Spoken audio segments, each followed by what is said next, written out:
Hi everyone, thank you for joining. In this presentation, I'm going to talk about the trait approach to leadership. This approach focuses on identifying a vast number of characteristics that are often associated with effective leaders. In the early 20th century, researchers believed that leadership traits were inherent, meaning people were born with these traits, and only great people possessed them. This view is often called the great man theory. As the mid-20th century approached, researchers began to challenge this view, suggesting that leadership was more complex. They reconceptualized the trait approach, emphasizing that leadership depends on the relationship between people and their social context. This shift highlighted that an individual might be a leader in one situation, but not necessarily in another. In more recent years, there's been a renewed emphasis on the role of traits in effective leadership. While context and relationships are crucial, traits still play a significant role in identifying potential leaders. Traits are essentially just distinctive characteristics, qualities, or attributes that describe a person. They inform the internal factors that make up our personality and contribute to our unique identity.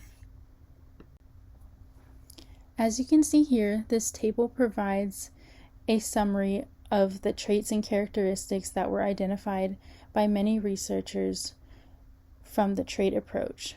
It illustrates the span of traits related to leadership, but it also shows you just how difficult it is to select certain traits from the 6 different studies listed here.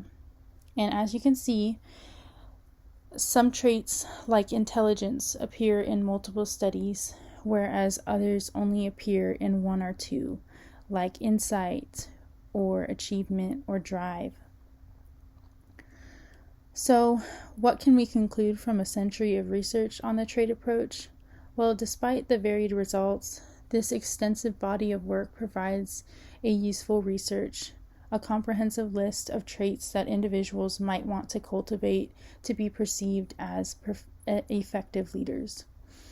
This research helps us to understand that there isn't just one path to leadership, but rather a combination of traits that can contribute to effective leadership. Among the many traits identified, a few stand out as central to leadership, and these include intelligence, self-confidence, determination, integrity, and sociability. There are 2 ways to assess the impact of traits on leadership.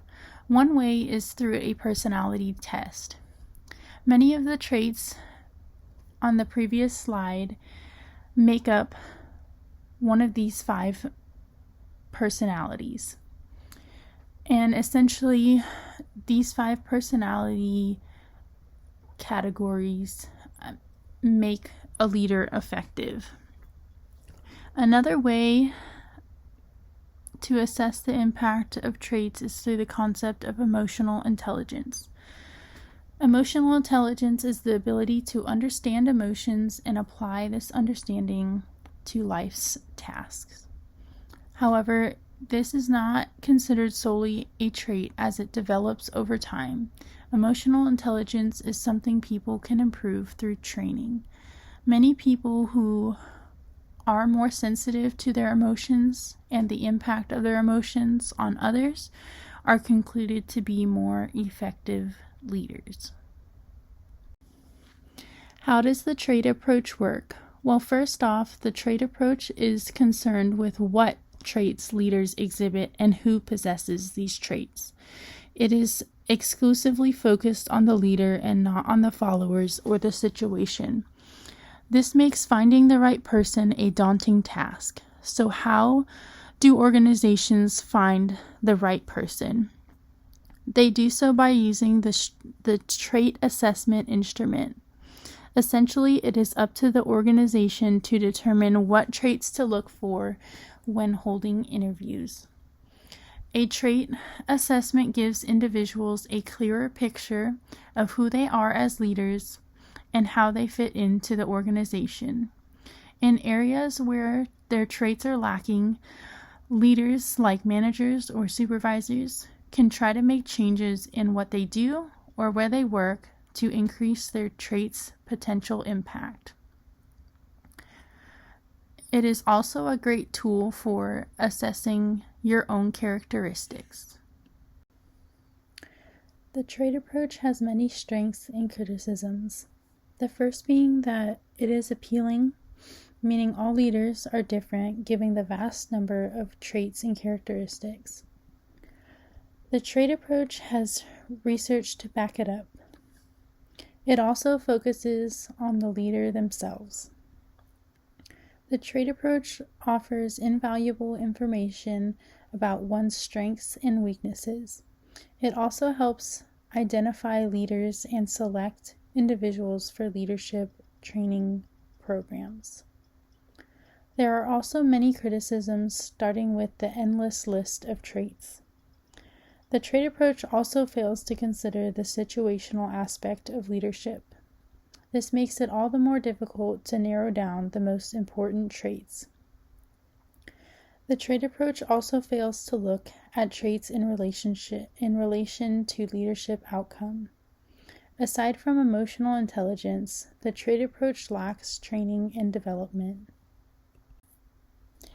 In the movie Moana exhibits many of the traits within this approach, like courage and determination, empathy and compassion, curiosity and adventureness, resilience and persistence, and the ability to lead and inspire others, all making her an effective leader as she sets sail on a journey across the ocean to save her people and restore the heart of Te Fiti.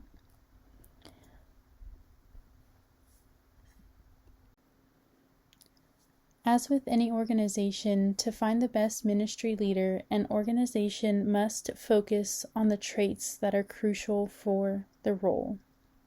Some of the most important traits include empathy and compassion, integrity and trustworthiness, spiritual maturity, communication skills, somebody who inspires people and takes initiative, someone who is adaptable and resilient.